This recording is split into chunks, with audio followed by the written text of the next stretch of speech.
Good morning, student. Welcome to online class for computer science.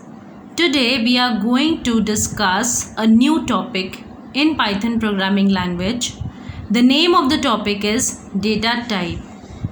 In order to understand what data types are, you need to first understand that how you can relate the concept of data types with the real world.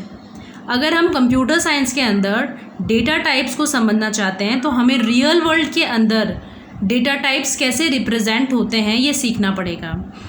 इसके लिए हम एक example लेते हैं। Suppose करिए कि आप अपनी फैमिली के साथ में किसी हॉलीडे ट्रिप पे जाना चाहते हैं।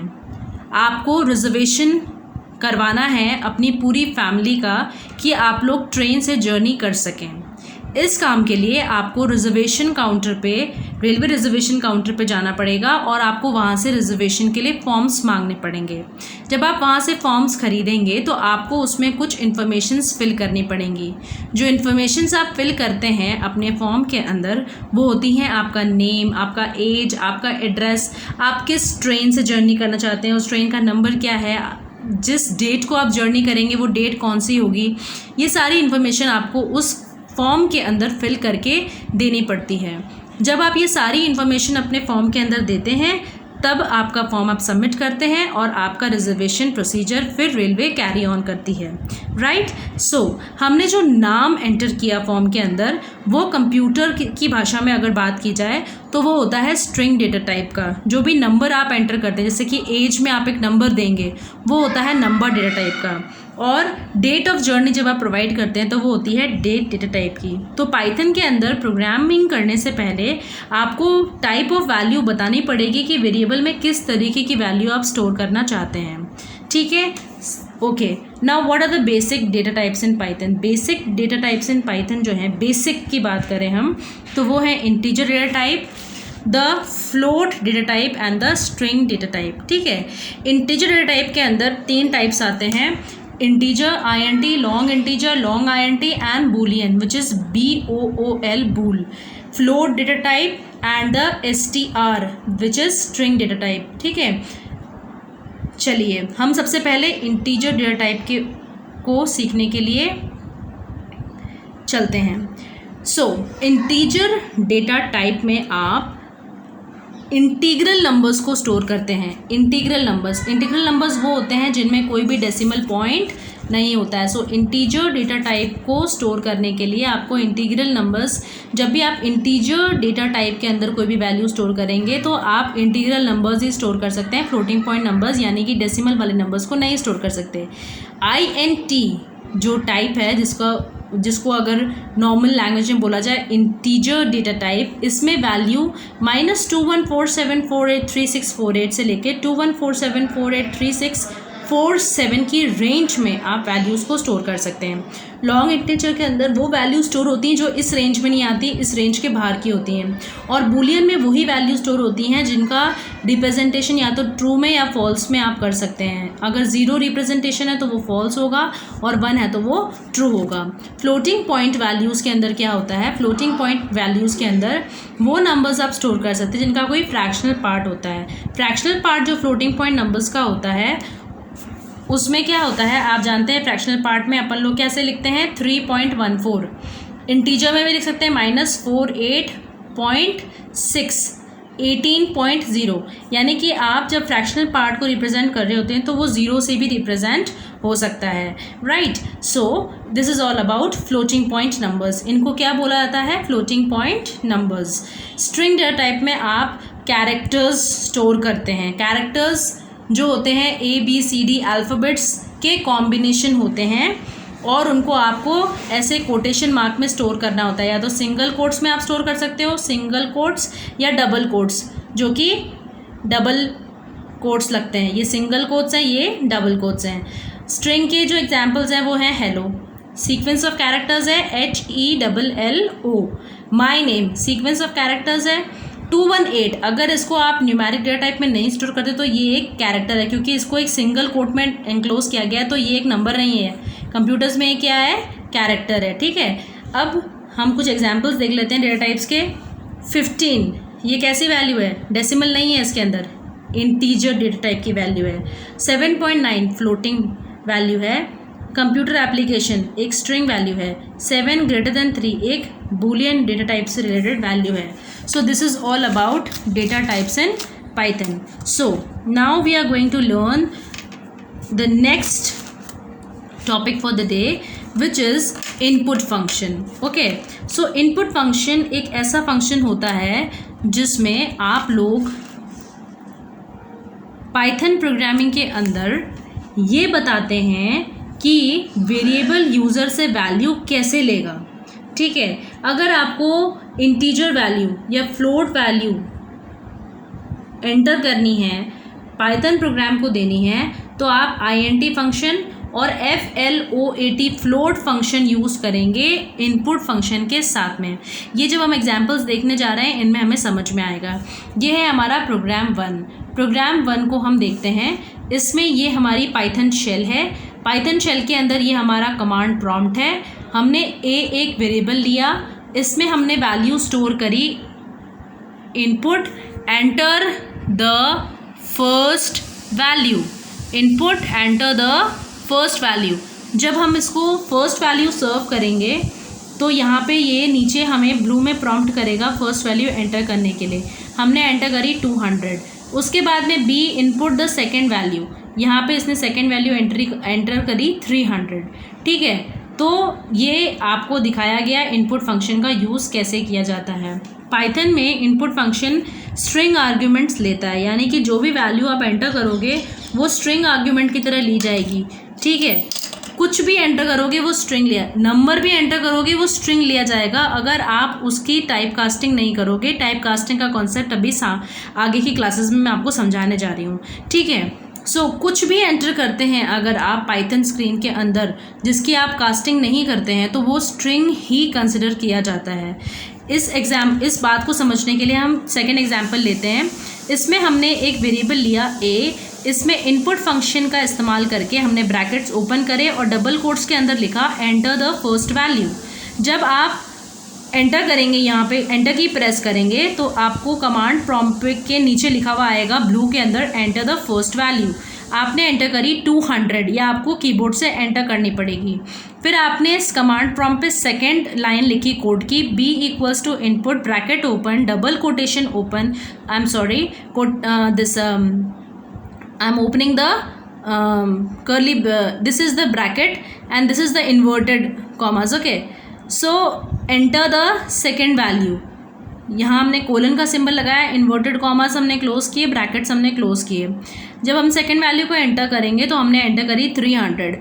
जब आप इसको एक अरिथमेटिक ऑपरेशन देंगे करने के लिए कि c एक वेरिएबल है, इसके अंदर असाइनमेंट ऑपरेटर के थ्रू हमने ये बोला कि a प्लस बी की वैल्यू को स्टोर करो, तो आप क्या सोचते हैं आंसर क्या आना चाहिए? आपके हिसाब से आंसर आना चाहिए 500, क्योंकि हमने एडिशन ऑपरेटर को यूज़ करके वैल्यू को सर्व किया है. मगर इसका आंसर 500 नहीं आएगा, इसका आंसर आएगा 200 और बीच में एक स्पेस आ जाएगी और 300. ऐसा इसलिए हुआ क्योंकि पाइथन ने 200 और 300 को नंबर्स की तरह नहीं लिया था. पाइथन ने 200 और 300 को स्ट्रिंग वैल्यूज़ की तरह लिया और प्लस ऑपरेटर को उसने एडिशन ऑपरेटर की तरह नहीं देखा, उसने इसको देखा कॉन्केटिनेशन ऑपरेटर की तरह, जो कि दो वैल्यूज़ को मर्ज करके हमारे सामने ला के रखता है.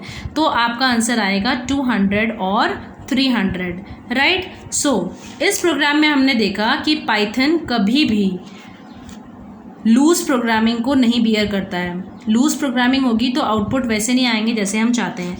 एक और एग्जांपल देख लेते हैं. हमने एक वैल्यू एंटर करी 200, a input enter the value, enter the value में हमने बोला 200, b input enter another value बोला 300. अब मैंने बोला प्रिंट कर दो a इंटू बी. ये स्टेटमेंट पूरा रॉन्ग है, इससे एरर आएगा आपको और कभी भी ये मल्टीप्लाई नहीं होगा. क्यों मल्टीप्लाई नहीं होगा?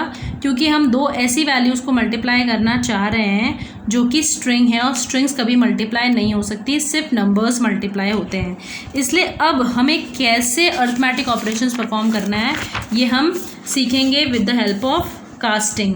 यहाँ पे क्या किया गया, जो हमने पहले काम किया था a equals to input enter the first number को हमने वापस से एक ब्रैकेट इसके बाहर डिज़ाइन किया.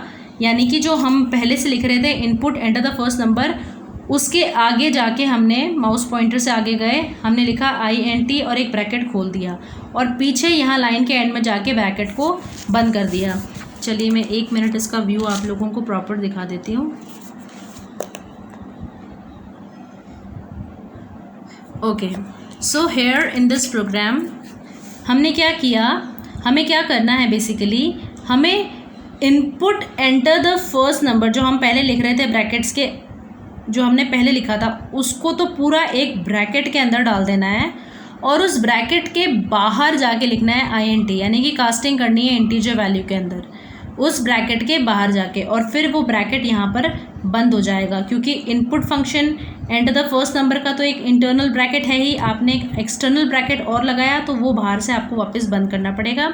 जब आप फर्स्ट नंबर एंटर करेंगे 100 तो आपसे वापस कमांड प्रॉम्प्ट पे नेक्स्ट कोड वैल्यू पूछी जाएगी, तो आप नेक्स्ट कोडिंग करेंगे B = INT, ब्रैकेट ओपन करेंगे और वही बात लिखेंगे input enter the second number और आप ब्रैकेट्स को क्लोज कर देंगे। ओके, सो जब आप ब्रैकेट्स को क्लोज कर देंगे आपको ध्यान रखना है कि 2 ब्रैकेट खुले हैं तो 2 ब्रैकेट बंद होंगे। फिर हम सेकंड नंबर एंटर करेंगे 300। अब वापस कमांड प्रॉम्प्ट हमारे सामने आ जाएगा, उस कमांड प्रॉम्प्ट पे हमको अपना नेक्स्ट कोड लिखना है प्रिंट। हम ब्रैकेट ओपन करेंगे, इन्वर्टेड कॉमा के अंदर हम लिखेंगे the sum of numbers is, ये हमने लिखा इन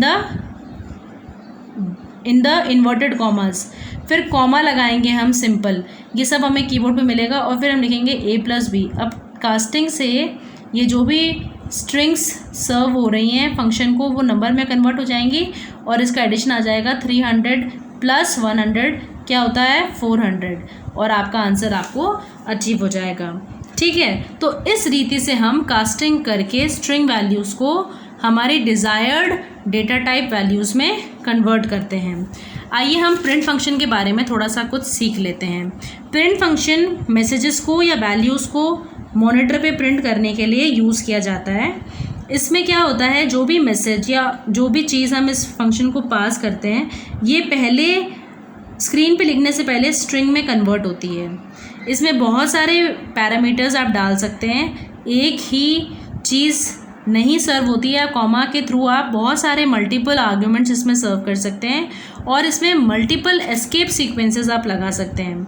एस्केप सीक्वेंसेस क्या होते हैं, वो कैरेक्टर्स होते हैं जो कि आपको प्रोग्रामिंग के अंदर कुछ स्पेशल इफेक्ट्स लाने में मदद करते हैं। जैसे कि अगर आप चाहते हैं कि आपका आउटपुट जो भी आ रहा है, एक आउटपुट आया उसके बाद नेक्स्ट आउटपुट न्यू लाइन में आना चाहिए, यानी कि नीचे आना चाहिए, एंटर की दबाने वाला इफेक्ट आना चाहिए, तो आपको आउटपुट को प्रिंट करने के स्टेटमेंट के अंदर ये न्यू लाइन कैरेक्टर यूज़ करना पड़ेगा ताकि आपका नेक्स्ट आउटपुट नई लाइन पे आए। वैसे अगर आप चाहते हैं कि एक चीज़ से दूसरी चीज़ के बीच में टैब स्पेसेस चले, यानी कि काफ़ी लंबा स्पेस चले, काफ़ी गैप रहे 2 स्ट्रिंग वैल्यूज़ के बीच में, तो आप उसे टैब सीक्वेंस से अचीव कर सकते हैं। और वैसे ही अगर आप प्रिंटर्स का एक कॉन्सेप्ट होता है /R, जिसमें कैरिएज रिटर्न आप चाहते हैं, यानी कि जहाँ पर आप हैं वहाँ पर से आप हट जाएं और कैरिएज आपका कहीं और, माउस पॉइंटर कहीं और रिटर्न हो जाए, तो इस एस्केप सीक्वेंस का यूज़ किया जाता है /R। इनका यूज़ मैं आपको अभी सिखाऊंगी, है ना। /N, इससे आप नई लाइन में जाते हैं, /T, इससे आप टैब स्पेस देते हैं, /R, इससे आप कैरिएज रिटर्न करते हैं। ठीक है, और प्रिंट फंक्शन के अंदर जब भी हमें बहुत सारे ऑपरेटर आर्ग्यूमेंट्स डालने हैं तो हम कॉमा ऑपरेटर का यूज़ करेंगे। किसका यूज़ करेंगे, कॉमा ऑपरेटर का यूज़ करेंगे ताकि आप वैल्यूज़ को सेपरेट कर सकें। ठीक है, और जो भी वैल्यूज़ आप डिस्प्ले करते हैं कॉमा ऑपरेटर के बाद में, तो वो वैल्यूज़ स्पेसेस के साथ में आउटपुट में डिस्प्ले होंगी। ठीक है, वो वैल्यू कैसे डिस्प्ले होंगी, स्पेसेस के साथ में। हम एक एग्जांपल देख लेते हैं इसके लिए। हमने वेरिएबल लिया A, उसमें डाला 10, B लिया 20, C में हमने डाला 100। हमने बोला print A, B, C।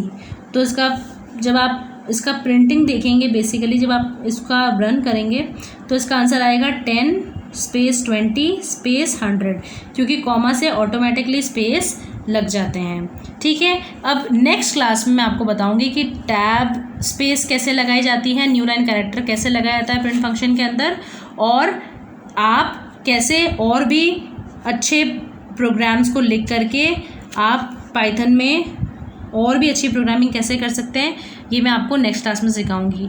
Till then please go through this video very properly, क्योंकि अगर आप इस वीडियो को प्रॉपरली नहीं समझेंगे तो आपको आगे के कॉन्सेप्ट समझ में नहीं आएंगे। Take care, bye bye.